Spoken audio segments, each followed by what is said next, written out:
Muy buenas tardes, amigos de Salud TV. Soy la doctora Joana Osegueda, nutriólogo internista. La doctora Elisa no nos pudo acompañar este día porque les cuento que está preparando grandes sorpresas para ustedes, así que tienen que estar muy pendientes. Este día tenemos invitados especiales y vamos a estar hablando de un tema muy importante. Quiero platicarles un poco que hace muchísimos años, de hecho, desde el año de 1991, la Federación Internacional de Diabetes, la Organización Mundial de Salud, debido a la alarmante cifra de personas que estaban desarrollando o viviendo con la enfermedad de diabetes, se comienza a celebrar lo que es el Día de la Diabetes, el Día Mundial de hecho, y se celebra todos los 14 de noviembre. Y el objetivo de esto es generar concientización global en toda la población. ¿Saben ustedes que cada año la federación se encarga de crear un logo? Y este logo para este año es el de las mujeres y la diabetes. Y el objetivo es generar salud para nosotros, tener un futuro sano para las mujeres.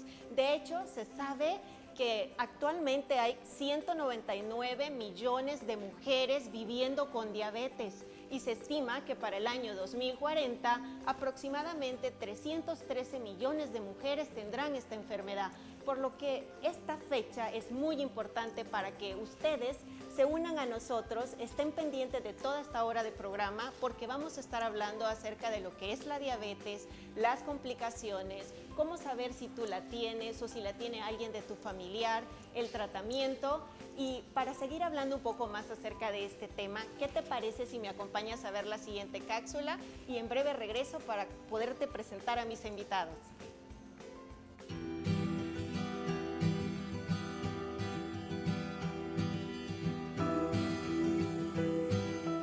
La diabetes mellitus es una enfermedad que se produce cuando el páncreas no puede fabricar insulina suficiente o cuando ésta no logra actuar en el organismo porque las células no responden a su estímulo.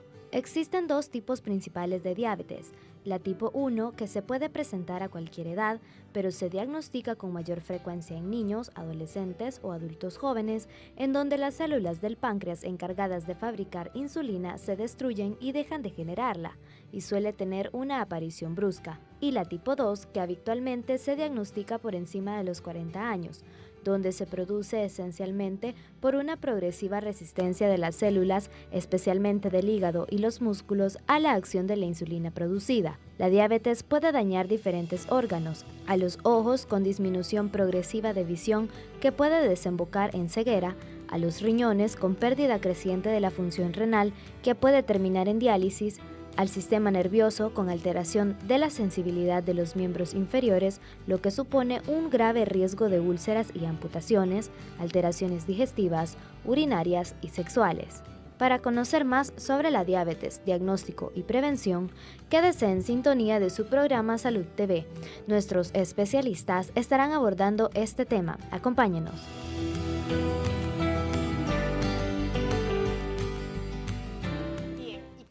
Bienvenida al primero de nuestros médicos. Él es endocrinólogo, es el doctor Maynor Martínez Sosa, quien nos estará ayudando hoy en toda la parte con respecto a lo que es la diabetes. Muchas gracias, doctor. Gracias a ustedes y es un placer estar con todos nuestros televidentes. Yo sé que es un día muy especial, es la lucha contra la diabetes y aquí estamos también para hacer frente. Muchas gracias. Definitivamente. Y ustedes que están en casita también tienen que unirse a nosotros y de este día tienen que salir cosas buenas para el cuidado de toda la familia y de ustedes mismos. Bueno, y como si vamos a hablar de una enfermedad en general, tampoco se puede quedar atrás la parte de la nutrición. Y por eso nos acompaña también el licenciado en nutrición, Rodrigo Valdivieso. Gracias, Rodrigo, por acompañarnos, doctora, también. Un gusto también, doctor, platicar con ustedes acerca de este tema importante que es la diabetes. Y es que la nutrición, como mencionó, es pilar fundamental del manejo y el tratamiento de la enfermedad. Definitivamente, porque de nada sirve un tratamiento muy bien enfocado si ustedes no aprenden a tener una adecuada alimentación. Ya podrán ir viendo también en el programa que tanto los fármacos, el estilo de vida saludable y tantas cosas podrían ayudarnos. Bueno, ¿y qué les parece? Porque me imagino que muchos de ustedes en casa ahorita se están preguntando ¿qué es la diabetes, doctor? ¿Qué es realmente? La diabetes actualmente se define como un trastorno metabólico. Muchos decimos tener azúcar en la sangre, pero esa es como la punta del iceberg. Realmente es una alteración de todo el organismo en la cual el organismo no maneja apropiadamente los alimentos que consumimos debido a la acción inapropiada de la hormona que se encarga de que nosotros ingiramos bien los alimentos, que es la insulina. No necesariamente es el déficit de insulina, sino que puede haber una resistencia a la acción de la misma y por tanto el organismo va a tener dificultad para metabolizar. Metabolizar se refiere a manejar de tal manera que obtenemos la energía y los nutrimentos de los alimentos que consumimos. Entonces metabolizamos anormalmente los carbohidratos, que son las harinas, las proteínas y los lípidos o las grasas. Es decir, que todo lo que nosotros comemos lo ingerimos, no lo metabolizamos apropiadamente. Y entre una de las alteraciones o manifestaciones que vamos a presentar es que se nos va a elevar el nivel del azúcar. Pero ya está establecido que en la mayoría de casos, cuando el azúcar se eleva, alrededor de 10 años antes habían alteraciones. Y muchos años atrás, factores de riesgo, y por eso es que estamos esta mediodía hablando sobre el tema, porque nosotros lo que queremos es prevenir que usted no llegue al consultorio cuando ya está con una complicación o cuando ya el azúcar se elevó, sino tengo factores de riesgo o tengo yo alguna probabilidad de ser diabético. Ese es nuestro objetivo, que usted detecte con tiempo o consulte con tiempo para que el diagnóstico sea preciso y mejor aún, prevenir que usted algún día se haga diabético. Ok, interesante, doctor. Y es decir que esta enfermedad se debe a que básicamente tenemos un problema en cuanto a estas dos sustancias entre la glucosa y la insulina, que básicamente por alguna razón nuestro cuerpo no obedece o no recibe los efectos que normalmente la insulina debería de hacer en nosotros cuando comemos cualquiera de estas cosas que usted platica. Doctor, ¿y la diabetes a su vez hay diferentes tipos o es una sola? Sí, hay 4 grandes grupos de diabetes. Hay muchos tipos, pero para tratar de hacer una clasificación más ordenada, ya las entidades internacionales los han agrupado en 4 grandes grupos, valga la redundancia. La diabetes tipo 1, que como lo explicaba en la cápsula inicial, se presenta principalmente por una deficiencia de insulina secundaria a destrucción de las células que la producen, que son las células del páncreas. Esta es la minoría, menos del 5% de todos los diabéticos a nivel mundial padecen de diabetes tipo 1. La gran mayoría, más del 80%, son diabéticos tipo 2, que en nuestro país inclusive ronda por el 97% del total de diabéticos. Son diabéticos tipo 2. ¿A qué se refiere? Que el organismo resiste la acción de la insulina. Tiene insulina, muchas veces hasta más del promedio normal, pero no actúa apropiadamente. A la cabeza por obesidad o por resistencia a la acción de la misma en el hígado y en el tejido graso. Y los otros 2 grupos, que son un poco menores pero importantes, y relacionando también a lo que hablábamos al inicio de cuántas mujeres con diabetes hay en el mundo, pues la diabetes gestacional. La diabetes gestacional es una de las entidades más así catastróficas en un embarazo si no se controla apropiadamente. Puede tener consecuencias tanto en la madre como en el feto, incluyendo mortalidad. Y el otro son otros grupos u otros tipos de diabetes que ya tienen que ver con autoinmunidad, con genes específicos que son mucho más raros y difíciles de diagnosticar. Favorablemente, la mayoría de ellos son más controlables, pero sí tenemos dificultades en el país para el diagnóstico preciso porque no se tienen todas las herramientas. Entonces, agrupando diabetes tipo 1, diabetes tipo 2, diabetes gestacional o del embarazo, no toda embarazada con diabetes es diabetes gestacional, eso también habría que aclararlo, porque hay diabéticas que ya tenían su enfermedad y luego se embarazan. Esa no es diabetes gestacional, sino que es una diabetes tipo 2. Pero tenemos diabetes gestacional y otros tipos de diabetes. Esos son los 4 grandes grupos. Y estos otros tipos de diabetes que usted platica, que son las minorías, sí. Incluso algunos dicen que se puede asociar pues a picaduras de algunos insectos, ¿no? En particular a usos de medicamentos, pancreatitis. Sí. Pero de todas estas que usted platicó, doctor, la gran mayoría de las diabetes, como usted decía, la tipo 2, pues que es asociada a obesidad o a sobrepeso, ¿puede ser prevenida?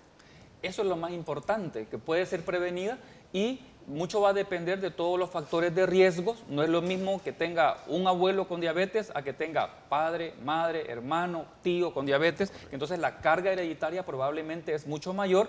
También la misma occidentalización y los cambios en hábitos de vida han venido también a fulminar aún más el problema, porque tenemos nosotros personas más sedentarias, población más sedentaria, menos actividad física, más comida chatarra, alimentos con contenido graso, consumo calórico, sobrepeso. Se estima aproximadamente 4 de cada 10 niños en la actualidad tienen sobrepeso u obesidad. Eso es alarmante. Sí, definitivamente, doctor. Bueno, llegó el momento de ir a nuestro primer corte comercial, pero en unos pequeños minutos vamos a regresar, así que no se mueva de donde está.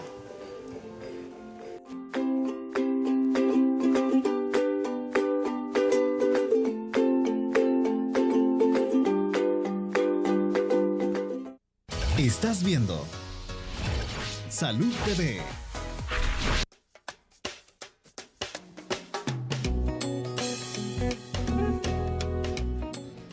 Pues yo creo que como de 100, algo así, me imagino yo, ¿verdad?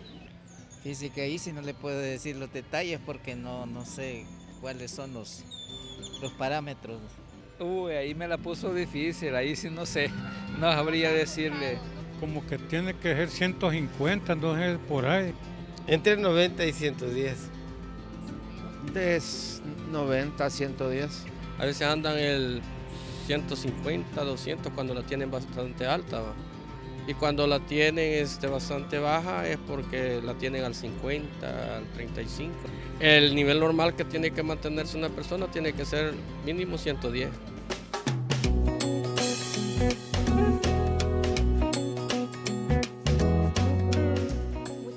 Gracias a todos ustedes que siempre de forma tan amable acepta colaborar en nuestros sondeos.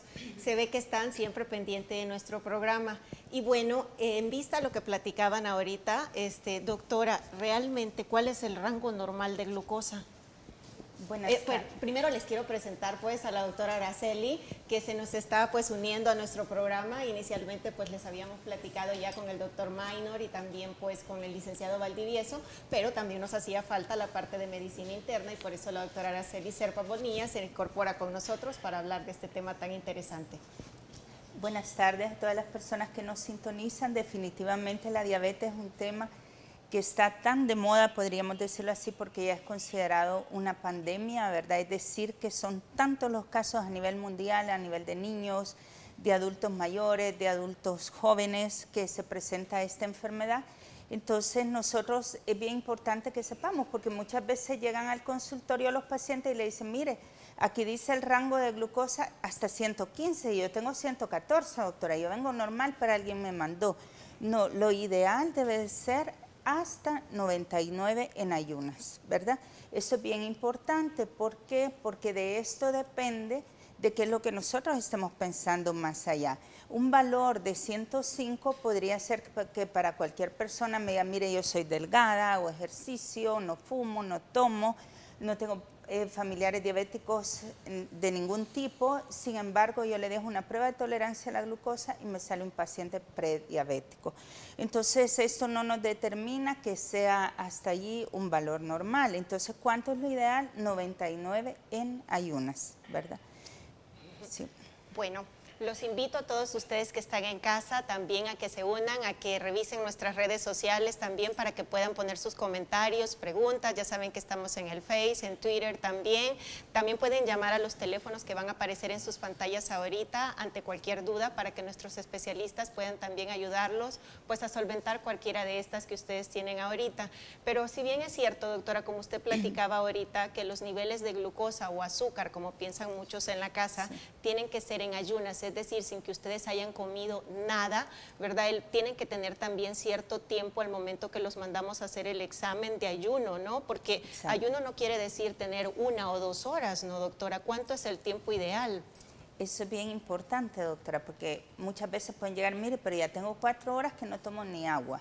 No, por lo menos deben de ser de 10 horas en ayuna, ¿verdad? Eso es bien importante.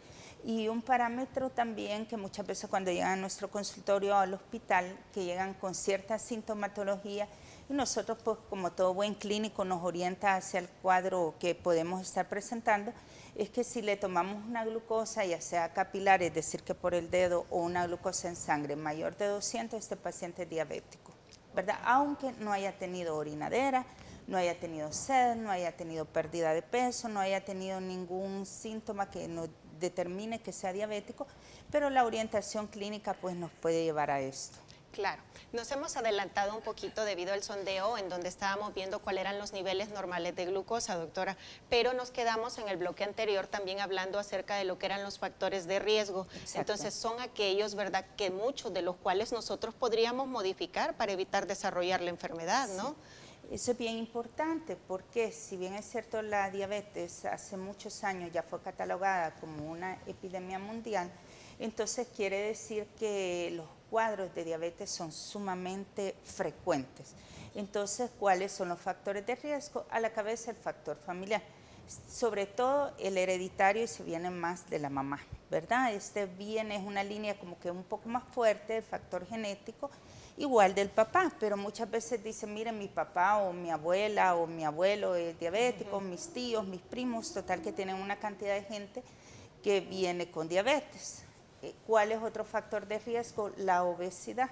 La obesidad de por sí es un factor de riesgo para cualquier cosa, claro, ¿verdad? Llámele hipertensión, llámele problemas cardíacos, lo que usted quiera. Y sobre todo un paciente que está obeso tiene mucho más riesgo de desencadenar un problema a posterior de diabetes. El sedentarismo. Aquí vamos ya con los estilos de vida, porque puede ser que yo no sea obesa, pero no camino ni siquiera 5 minutos al día. Me bajo directo del carro, me subo al ascensor, ¿verdad? Me siento, trabajo todo el día como burra, sin embargo, no hago absolutamente nada de ejercicio. Entonces, esto no es lo mismo trabajar duro todo el día que hacer un ejercicio extra, que como ya sabemos, por lo menos debe ser 4 veces por semana, ¿verdad? Más de 30 minutos al día. Entonces, este es otro factor de riesgo. El tabaquismo, el alcoholismo son otros de los factores de riesgo, ¿verdad? Incluso el mismo estrés. Muchas veces manejamos mucho estrés. Hay personas que, por ejemplo, los bancos, por así decirlo, manejan con las carteras de clientes mucho estrés a final de mes y eso les provoca que fumen mucho. Esto es un factor de riesgo porque hay personas que le dicen a uno, pero mire, yo solo fumo 15 días al mes, pero es una gran cantidad. Entonces, todo esto son factores de riesgo que nosotros podemos tener. ¿Cuál es otro y que quizás no es muy común? Son los accidentes de tránsito, por ejemplo, los traumas abdominales. Un trauma que hayamos sufrido a nivel de páncreas puede desencadenarnos una diabetes secundaria, que no es lo más frecuente, pero puede llegar a producirse. Entonces, existen muchos hábitos de vida que nosotros podemos modificar, como son el ejercicio, el evitar el alcohol, el evitar el tabaquismo y algo muy fundamental, las comidas chatarras. Por eso en Estados Unidos fueron prohibidas las comidas para los niños, los refrigerios que les daban este tipo de comidas, porque la obesidad, o sea, todo esto nos lleva a la obesidad nos lleva a la diabetes. De acuerdo, ¿verdad? O sea que básicamente volvemos a caer en lo mismo, sí, ¿verdad? En donde la falta de actividad, el hecho de no alimentarse bien, forma parte del desarrollo de una enfermedad que genera muchísimas complicaciones, ¿verdad, doctor Martínez? Sí, inclusive estamos viendo nosotros, porque a veces la persona se confía, porque como nadie en mi familia tiene diabetes, entonces yo probablemente no la voy a tener, pero ¿cuánto pesaban sus papás? ¿Cuánto pesaban sus abuelos? ¿Cuáles eran los hábitos de vida de ellos? Hacían actividad física, comían diferente, más ensaladas, vegetales, frutas, no y viene el hijo, sí, así es, no tenían tanta salían tecnología. A jugar más. Entonces, ¿qué es lo que sucede? Vienen ahora las nuevas generaciones con más sedentarismo y con otro tipo de dieta. Estamos viendo nosotros diabéticos tipo 2 que no tenían antecedente familiar de diabetes, pero que probablemente, o a veces también no se detectaba, porque me dicen, mire, mi mamá falleció, pero no supe de qué, o mi abuelita, pero el peso generalmente en las generaciones va diferente, ¿verdad? Los papás pesaban 160 libras, los hijos 180 y los nietos 220, entonces ahí vamos nosotros en una carga hereditaria de riesgo, pero que ante un ambiente adverso estamos nosotros consumiendo muchas calorías, haciendo poca actividad física y consecuentemente expresando aquellas enfermedades que estaban latentes en nuestra herencia y que ahora ya se expresan. Oiga, doctor, pero ¿esta enfermedad afecta tanto a hombres y a mujeres por igual? ¿O hay algún grupo que tenga que tener como que un poco más de cuidado o miedo? Inclusive racialmente es diferente. Para ponerles un ejemplo, si estamos nosotros en Europa y dicen, este es latinoamericano, ojo, él puede tener enfermedades metabólicas porque es latino. Las mujeres también tienen más propensión a padecer diabetes, pero los indios nativos, por ejemplo, americanos, mexicanos, salvadoreños, tienen también más propensión a hacerse diabético, inclusive pacientes que tienen actividad física y presentan la enfermedad como tal. Entonces hay que tener mucho cuidado porque son factores de riesgo ya inherentes. Hay unos, nosotros los conocemos como modificables y no modificables. No se puede modificar el género, no se puede modificar la raza, no se puede modificar la herencia que nos brindan nuestros padres, pero sí todos aquellos factores que habla la doctora Serpas. Allí es donde tenemos que incidir, como pacientes, como población general, como médicos, incidir en aquellos factores que sí podemos nosotros modificar para que la diabetes no se exprese. Yo les digo a los pacientes, o si se llega a expresar, porque a veces la carga hereditaria es fuerte, si se llega a expresar, que sea de una manera muy manejable, muy controlable. Si mi padre es diabético, mi mamá es diabética, mi abuelo es diabético, mi tío, mi hermano, y yo resulto ser diabético, yo tengo que ver cómo la diabetes se va a expresar en una menor gravedad, con menos complicaciones y más controlable, porque debemos poner también los pies sobre la tierra y saber que si tenemos unos factores de riesgo bastante fuertes, es probable que la enfermedad se va a expresar aún nosotros llevando un buen estilo de vida, y va a haber necesidad de cumplir medicamentos, llevar controles y una vida saludable. Y es preocupante porque también estamos viendo incluso niños, ¿no?, que están desarrollando la enfermedad y que antes decíamos que era principalmente asociada a la diabetes tipo 1, que el doctor nos explicó en el primer bloque, pero que actualmente los estamos viendo que debido al sobrepeso, a la obesidad, tienen más características de los que presentan la diabetes tipo 2, ¿no?, en la que se asocia principalmente a estos problemas. Oye, Rodrigo, pero ¿qué es lo que ocurre? Usualmente me imagino que llegan a tu consulta muchas personas con muchas dudas con respecto a la alimentación, pero ¿qué es lo que más frecuentemente tú has detectado que las personas hacen mal cuando tienen la idea? Es justo lo que mencionaba el doctor, ¿verdad? Que uno de los factores modificables sería la dieta. Y es que la gente llega a la consulta cuando ya tiene la enfermedad. Y sabemos que la alimentación es uno de los medios para prevenir el desarrollo. Ahora, normalmente donde hay bastante confusión, además de los rangos de glicemia que ya vimos en el sondeo que no se maneja a ciencia cierta, es qué comer. Y normalmente decimos, me voy a quitar todos los carbohidratos que hablábamos fuera de cámara. Y ese es el primer error, ya que la dieta para una persona con diabetes es el manejo de todos los grupos en un adecuado consumo, ¿verdad?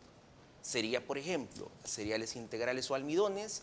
Otra parte serían las carnes magras, porque como mencionaban ambos médicos, normalmente la diabetes está asociada a otras enfermedades y a veces es algún tipo de dislipidemia o el azúcar alta, que es en general, ¿verdad?, que se trata de contrarrestar. Ok, bueno, en el siguiente bloque vamos a seguir ampliando un poquito más lo que es la alimentación para poder sacar todas esas dudas que tal vez tú tienes en casa ahorita. Pero antes de irnos al siguiente corte comercial, si tú estás embarazada y te acabas de enterar que tienes diabetes gestacional o ya tenías diabetes, no te preocupes porque hay cosas que podemos hacer y que tú puedes hacer para que tú y tu bebé estén bien. Lo primero es estar bien informada acerca de lo que es la enfermedad. Acompáñame a ver la siguiente cápsula que la doctora Leida Marroquín, quien es ginecobstetra, ha preparado con respecto a la diabetes gestacional.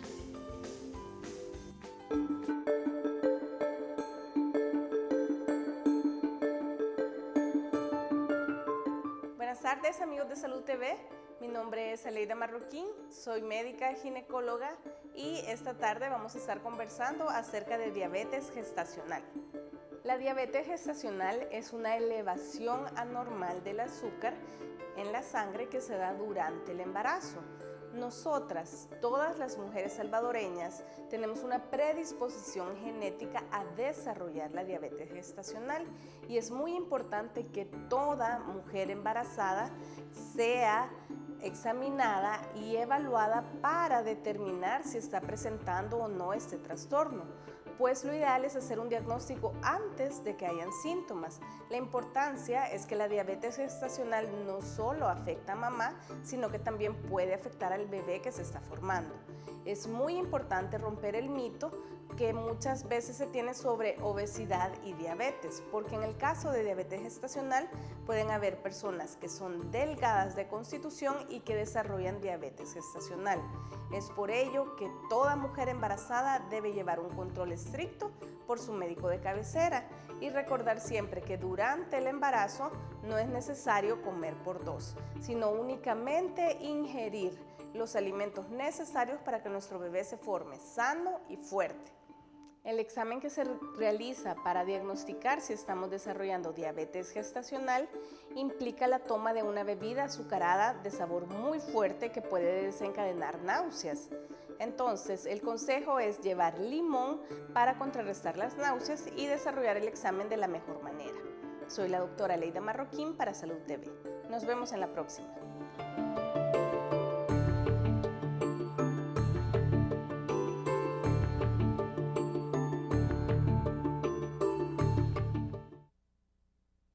Estás viendo Salud TV.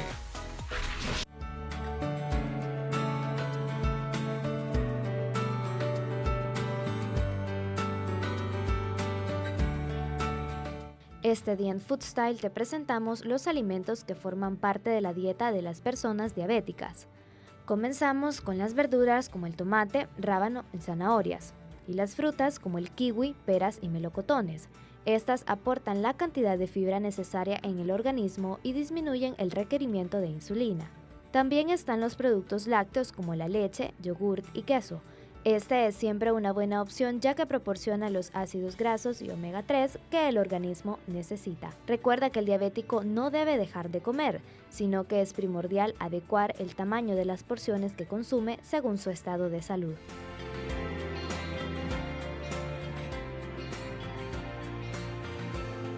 Bueno, estamos de regreso y qué interesante consejo el que estábamos viendo en nuestra cápsula de Food Style, ¿no? ¿Y qué te parece, Rodrigo, si ampliamos un poquito más el tema? Ya nos platicaste, pues, en el bloque anterior, de que uno de los principales errores que las personas cometen cuando les dicen tienen diabetes, o por ejemplo, me imagino que algunos en la casa deben de estar pensando, no, para que no me dé diabetes, mejor me voy a quitar todas las harinas y no voy a comer ningún hidrato de carbono, pero ya vimos que eso no tiene que ocurrir porque justamente también se asocia a otras complicaciones, ¿no? Correcto. ¿Qué le recomiendas entonces tú a las personas? Lo que sucede es que se debe de personalizar la alimentación del paciente. Eso es una vez nosotros tenemos el resultado de la evaluación, pero lo que usted menciona es lo más común, me quito los carbohidratos o hago dietas de moda, como la Atkins, por ejemplo. Entonces, ¿qué sucede? No le estamos dando al cuerpo los nutrientes necesarios y lo que buscamos en primer lugar tal vez no es corregir lo que hablábamos, la glucosa, las hiperglicemias específicamente, sino que bajar de peso. El enfoque que se tiene que tener es el preventivo o el de retrasar las complicaciones en sí de la enfermedad, ¿verdad? O el del aparecimiento de la enfermedad, o el del aparecimiento de las consecuencias también, que son otras nefropatías, etcétera. Ahora, hablando específicamente de los alimentos, usted debe incluir en su plato, como lo vio en la cápsula anterior, vegetales y frutas, ¿verdad? La mitad de su plato debe ser vegetales y frutas. Oye, Rodrigo, pero algunas personas muchas veces llegan a nuestras consultas y nos dicen, oiga, es que el médico me dijo que no comiera zanahoria. Correcto. Y no puedo comer remolacha también, y hay muchos alimentos que se los retiran. ¿Qué te parece? Esa es parte de la educación alimentaria y nutricional que seguimos como nutricionistas, porque hay que conocer que hay frutas y vegetales que tienen un elevado índice glicémico. Por ejemplo, la zanahoria se recomienda, si usted padece la enfermedad, consumirla cruda y no hervida, no cocida, porque aumenta su índice glicémico. Correcto. O incluso, ¿no?, ponerle hasta un chorrito de aceite a los zumos que le va a ayudar a que ese vegetal en particular no se absorba rápidamente, y también hay que recordar que las grasas saludables forman parte de nuestra dieta. Es decir, si vamos a hacer una pechuga de pollo, solo tratemos de retirar la piel del pollo, acompañarla con arroz integral, porque aquí la fibra, doctora, forma parte importante del manejo del diabético. Oye, pero ¿y dónde encontramos la fibra para los que están en casa preguntándose ahorita? La fibra es un componente dentro de los carbohidratos específicamente que podemos encontrar como fibra soluble o fibra insoluble. La soluble está presente en las frutas y verduras como la manzana verde con cáscara, la papaya, que es una fruta de mediano índice glicémico, y también la fibra insoluble, como por ejemplo todo lo de avena, el arroz integral, las nueces mixtas, el pan integral. Y aquí quiero hacer hincapié en algo, que es que normalmente la persona dice, no, pero yo no voy a comer avena, porque la avena engorda. Y la avena es uno de los nutrientes, si se consume como hojuela completa, que más ayudan al aporte de fibra.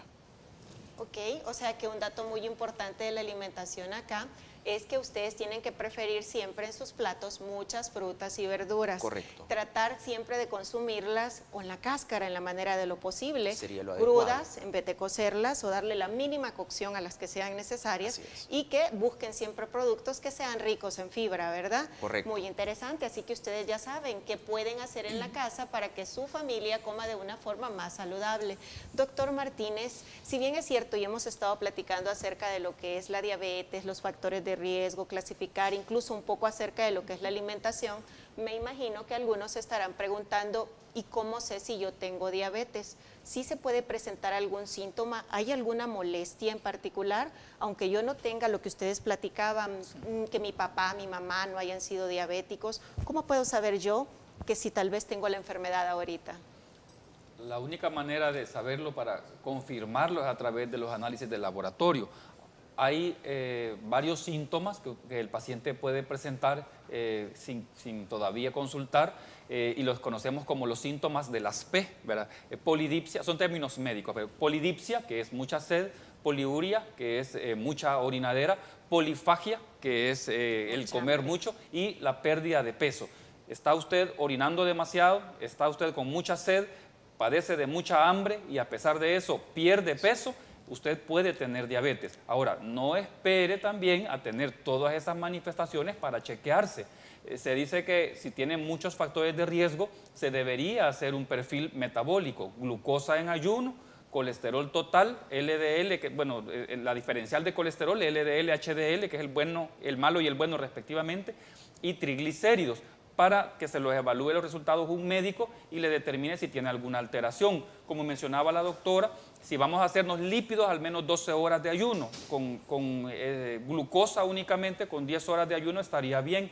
Es decir, que la cena fue a las 7 de la noche y usted está haciéndose el examen alrededor de las 6, 7 de la mañana del día siguiente, sin haber consumido nada calórico. También es importante si hacemos actividad física. Hay personas que les agarra la tarde, corren para alcanzar el bus, se van al bus, allá hacen una gran cola en el laboratorio y les sale de 60. Claro, ¿cuántas calorías quemó en lo que llegó al laboratorio a tomarse la muestra? Tiene que ser una glucosa en ayuno para hacer la detección. Si está arriba de 125, es decir, 126 o más, la probabilidad de diabetes se incrementa. Si no hay ningún síntoma, se repite la prueba y si sale nuevamente igual, se diagnostica diabetes. Es importante que usted como paciente le pregunte al médico, ¿tengo diabetes o no tengo diabetes? Y es importante también que el médico lo declare como tal, porque a veces el paciente se queda con la duda, me dijo que tenía el azúcar alta, pero no me dijo si era diabético. O lo busca en internet, ¿no? Y siempre hay que acudir a un profesional, internet no lo sabe todo. Bueno, nos vamos a otro corte comercial y en breves minutos regresamos con ustedes.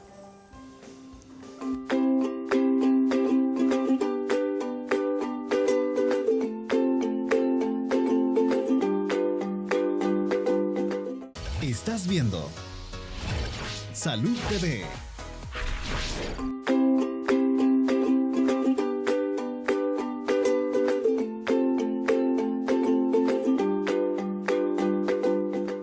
Bueno, bienvenido de regreso a su programa favorito. Provecho a usted que está comiendo de forma saludable en casa, que ya fue a buscar los granos integrales y que está preparando vegetales para evitar el desarrollo de esta enfermedad y para cuidarse. Y bueno, les cuento que estamos platicando acerca de la diabetes hoy, que es el Día Mundial en que se celebra la concientización de todos nosotros para prevenir el desarrollo de esta y de tantas temidas complicaciones.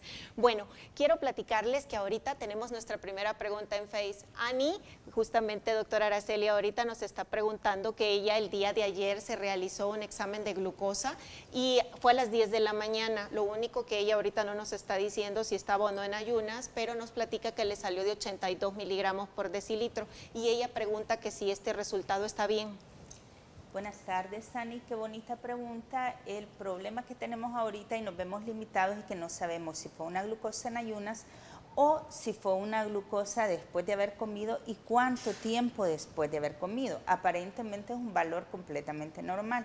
Sin embargo, necesitamos más datos, porque si la glucosa hubiese sido con 10 horas como mínimo de ayuno, es una glucosa normal, ¿verdad? Es decir, que comió a las 10 de la noche, a las 10 de la mañana se la fue a tomar, estaríamos hablando de un valor de glucosa en sangre normal. Sin embargo, si es una glucosa después de haber comido está completamente mal el valor, porque muchas veces llegan a nuestro consultorio, como decía el doctor Maynor, es bien típico que nos digan, mire, la glucosa que me dejó en ayunas, doctora, tenía 110, pero comí y va a creer que me bajó a 85, entonces es un valor que está súper mal. ¿Por qué? Porque tenemos mayor secreción de insulina y ya vienen aquí otros trastornos metabólicos que nosotros debemos de evaluar junto con el paciente. Lo que le sugiero a nuestra amiga televidente es que consulte con su médico, le explique bajo qué condiciones se tomó el examen para que le puedan hacer una evaluación completa. Perfecto, doctora, muchísimas gracias. Yo creo que tu pregunta ha estado perfecto ahorita en cuanto a la respuesta que la doctora nos ha dado. Doctor, si bien es cierto, la doctora ahorita nos platicaba, ¿verdad?, que el problema puede ser de que esta glucosa después de comer, que muchas personas llegan y justamente nos dicen, oiga, estaba de 126 en ayunas, pero después de comer salí súper bien, me quedé en 80, dicen las personas, ¿no? Pero ellos piensan que están bien, pero nosotros no, porque el problema de la insulina, una de las complicaciones que pueden ocurrir en un paciente diabético es el aparecimiento de bajones de azúcar o hipoglicemia, ¿verdad, doctor? Así es, y es una situación muy frecuente. Al comentario que estábamos haciendo previamente de mucha orinadera, mucha sed, mucha hambre y pérdida de peso, sume otro, baja de nivel del azúcar. Le da a usted bajones del nivel del azúcar, hipoglicemia, aunque no sea usted diabético, usted puede estar en riesgo de serlo.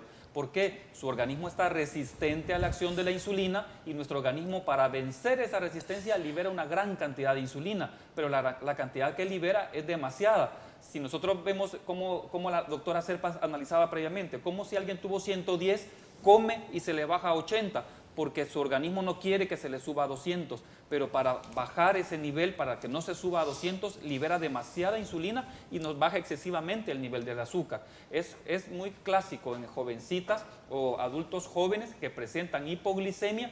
¿Cuál es el consejo que les da el familiar o el conocido? Coma azúcar, coma dulces a media mañana y a media tarde para que no le den hipoglicemias. Y comienza la persona a comer más, a subir peso. ¿Y qué es lo que sucede? La hipoglicemia, sube peso y luego diabetes. Lo que tenemos que hacer son estrategias en la alimentación y en la actividad física, como mencionaba el licenciado Valdivieso, para prevenir que estos episodios de hipoglicemia, producto de una gran liberación de insulina para controlar la resistencia a la insulina, que no pasen a diabetes, sino que lejos de eso yo les digo que estas situaciones son una oportunidad para tener una vida más saludable. A mí me están dando hipoglicemias o yo tengo un pariente con diabetes, porque a veces hasta los hijos dicen, ¿va a creer la herencia que me va a dejar mi mamá? Diabetes. No, es una oportunidad que le está dando su mamá, porque gracias a que usted tiene un familiar con diabetes se va a cuidar más que la población general y su calidad de vida va a ser mucho mejor.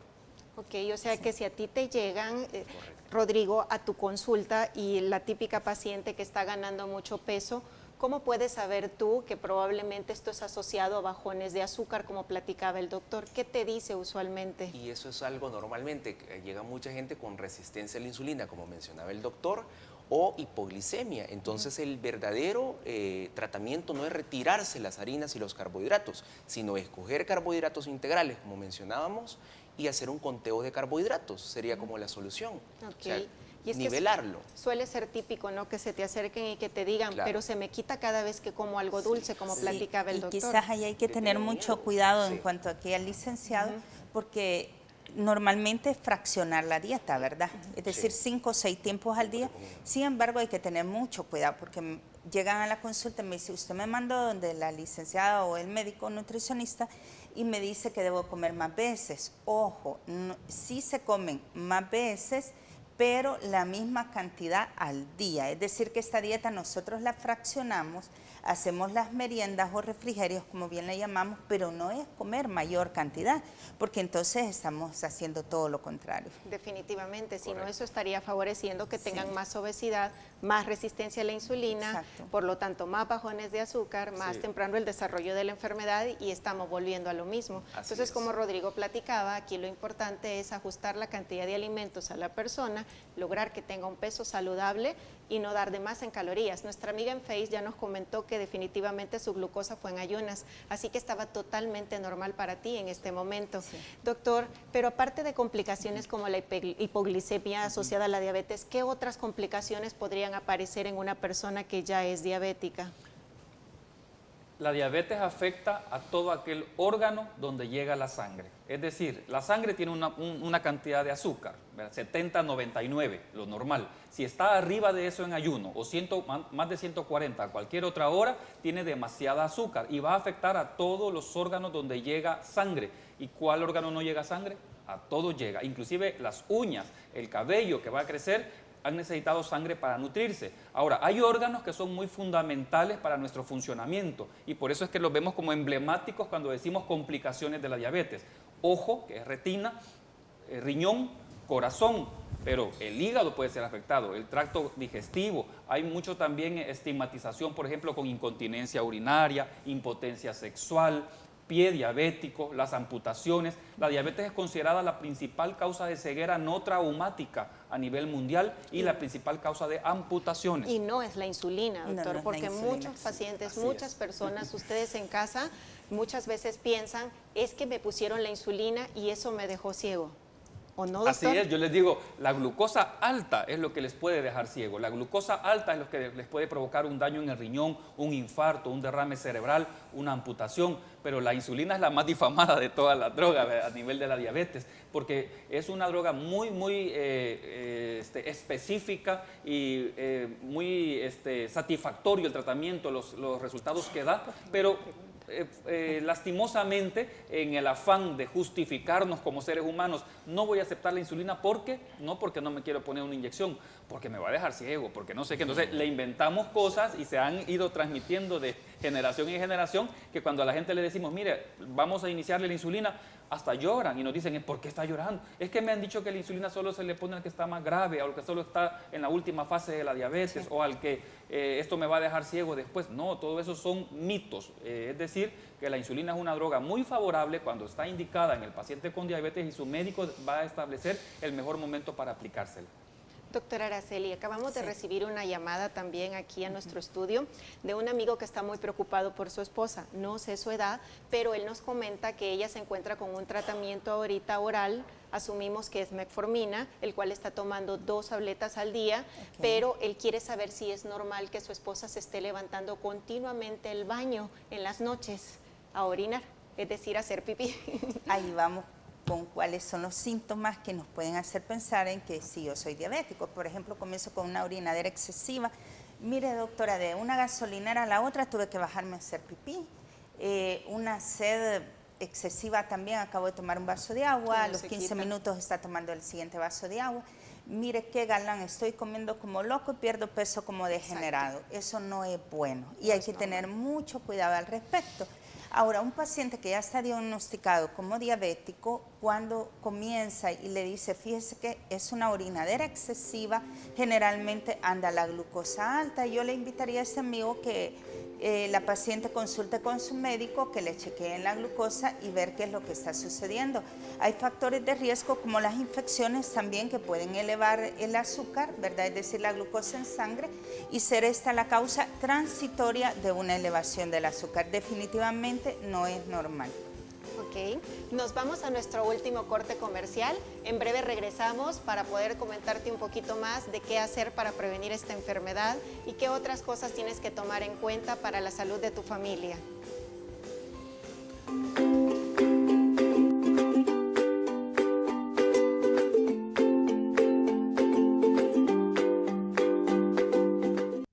Estás viendo Salud TV.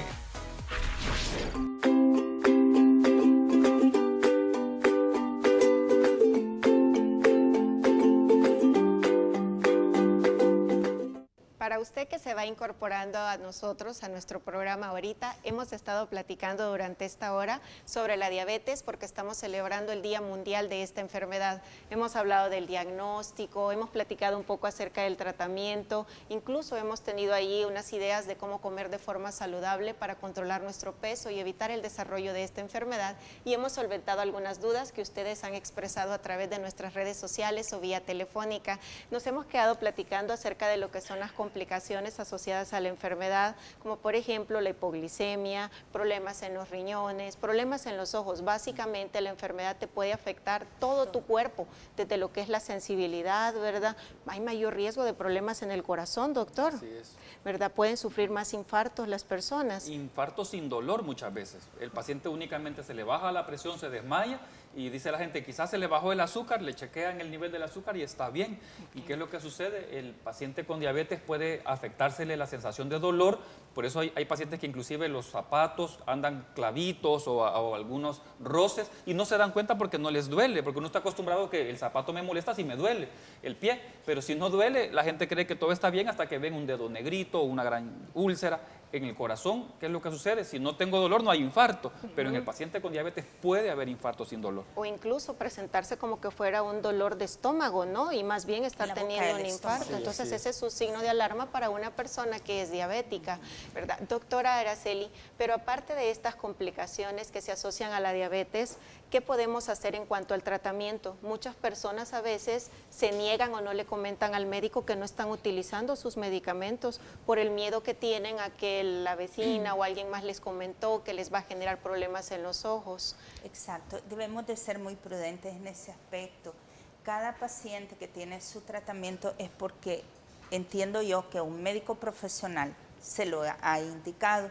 Hay que tener mucho cuidado con las medicinas naturales, que la moringa, que la no sé qué. Allí yo he aprendido muchos nombres últimamente, porque llega el paciente y me dice, fíjese que yo lo suspendí, pero ¿qué sucede? Llegan al consultorio con 400 de glucosa y en ayunas. Entonces la medicina por nada del mundo deben de suspenderla.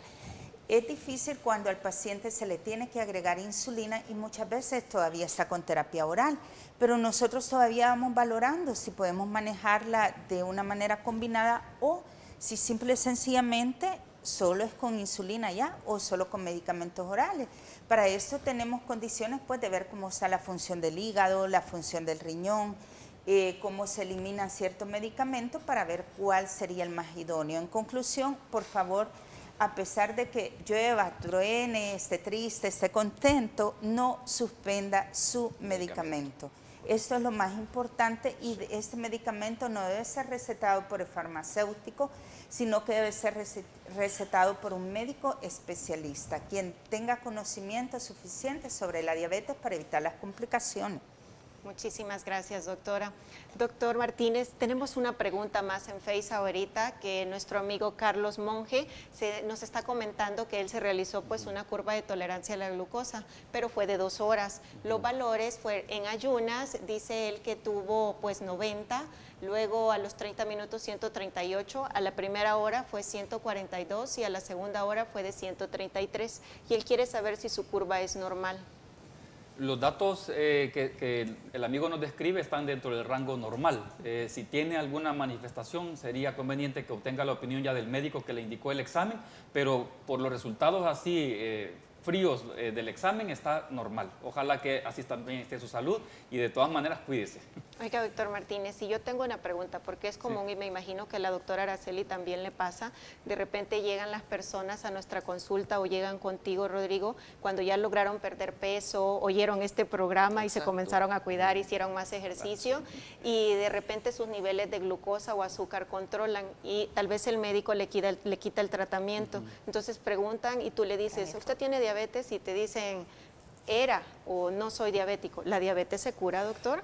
La diabetes hasta el día de hoy, aquí en Europa, en Estados Unidos, en cualquier lugar, no tiene cura, pero no lo veamos así de una manera fatalista. La diabetes es una condición, la enfermedad se expresa si no nos cuidamos. Entonces, si yo bajo la guardia, es decir, yo bajé peso, yo hice actividad física, yo estoy con una dieta balanceada, cumplí mis medicamentos, se me normalizan los niveles de azúcar, entonces por eso ya no soy diabético y vuelvo a tener la vida sedentaria y la dieta chatarra de antes, todo va a volver igual o peor. Entonces hay que cuidarse. La diabetes, como mencioné al inicio del programa, la glucosa alterada es una parte de todo, pero si alguien está con factores de riesgo, está obeso, está sedentario, está dislipidémico, es decir, colesterol o triglicéridos altos, presión alta y su glucosa normal, ¿va a esperar a que su glucosa esté alterada para cuidarse?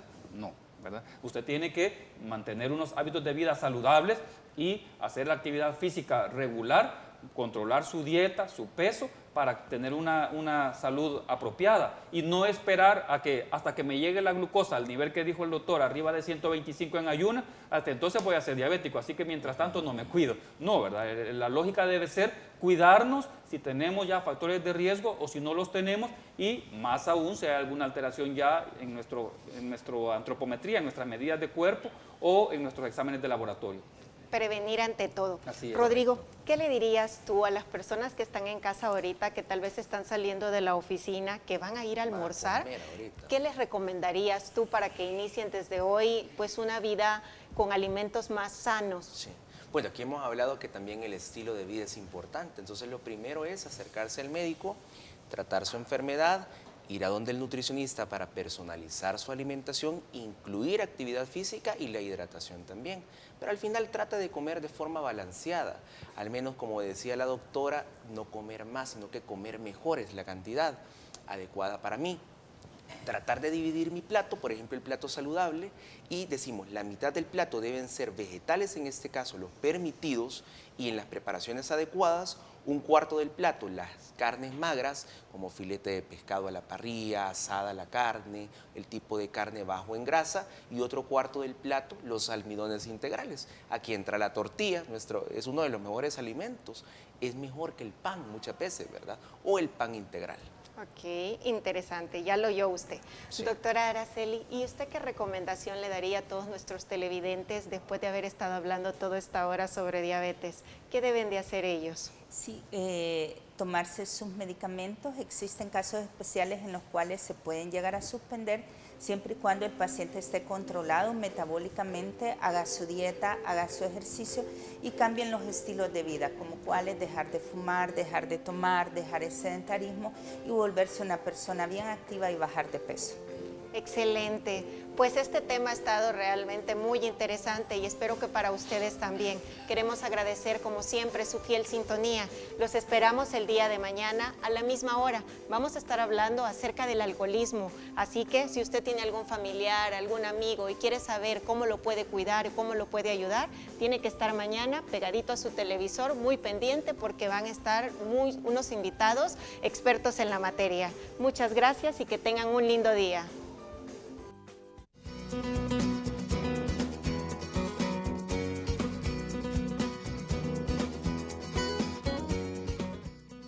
Existen muchas complicaciones relacionadas a la diabetes y para prevenirlas te damos los siguientes consejos. Lleva una alimentación saludable.